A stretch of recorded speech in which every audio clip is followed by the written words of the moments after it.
Hi, I am Trevor Slowinski with Operation Unite. Born on February 19th in 1940, John Robert Lewis was a politician and civil rights leader.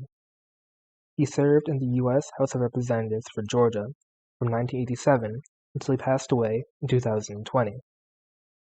He was known for his role as one of the Big Six, or in other words, those notable leaders of the groups who organized the March on Washington in 1963, as well as the key roles he played in the wider civil rights movement and the contributions he put forth towards ending racial segregation.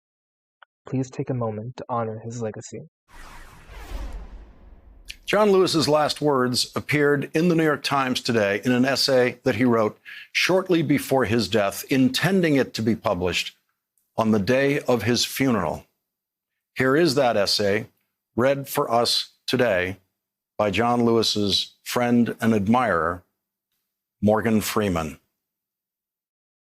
While my time here has now come to an end, I want you to know that in the last days and hours of my life, you inspired me. You filled me with hope about the next chapter of the great American story when you used your power to make a difference in our society. Millions of people motivated simply by human compassion laid down the burdens of division. Around the country and the world, you set aside race, class, age, language, and nationality to demand respect for human dignity. That is why I had to visit Black Lives Matter Plaza in Washington, though I was admitted to the hospital the following day. I just had to see and feel it for myself, that after many years of silent witness, the truth is still marching on. Emmett Till was my George Floyd. He was my Rayshard Brooks, Sandra Bland, and Breonna Taylor. He was 14 when he was killed, and I was only 15 years old at the time. I will never, ever forget the moment when it became so clear that he could easily have been me. In those days, fear constrained us like an imaginary prison, and troubling thoughts of potential brutality committed for no understandable reason were the bars. Though I was surrounded by two loving parents, plenty of brothers, sisters, and cousins, their love could not protect me from the unholy oppression waiting just outside that family circle. Unchecked, unrestrained violence and government-sanctioned terror had the power to turn a simple stroll to the store for some Skittles or an innocent morning jog down a lonesome country road into a nightmare.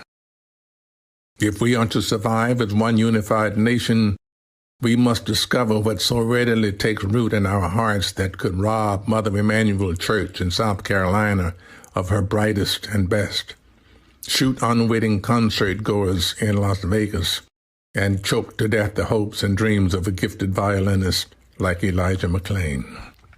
Like so many young people today, I was searching for a way out, or some might say a way in. And then I heard the voice of Dr. Martin Luther King Jr. on an old radio.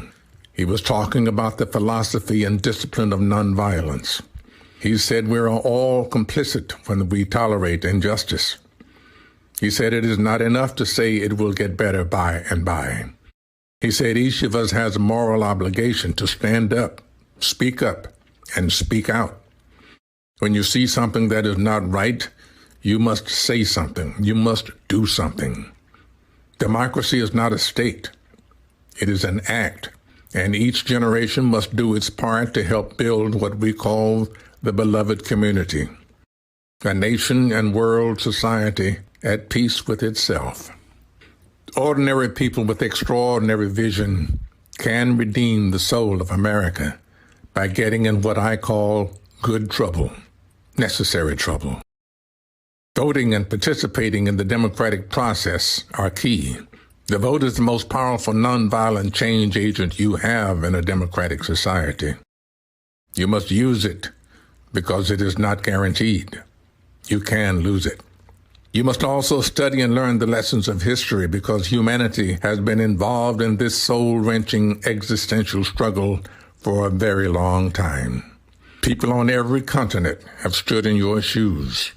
through decades and centuries before you.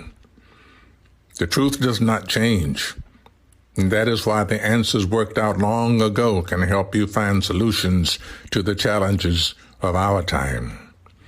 Continue to build union between movements stretching across the globe, because we must put away our willingness to profit from the exploitation of others. Though I may not be here with you, I urge you to answer the highest calling of your heart and stand up for what you truly believe. In my life, I have done all I can to demonstrate that the way of peace, the way of love and nonviolence, is the more excellent way. Now it is your turn to let freedom ring. When historians pick up their pens to write the story of the 21st century, let them say that it was your generation who laid down the heavy burdens of hate at last, and that peace finally triumphed over violence, aggression, and war. So I say to you, walk with the wind, brothers and sisters, and let the spirit of peace and the power of everlasting love be your guide. John Lewis gets tonight's last word through the voice of his friend, Morgan Freeman.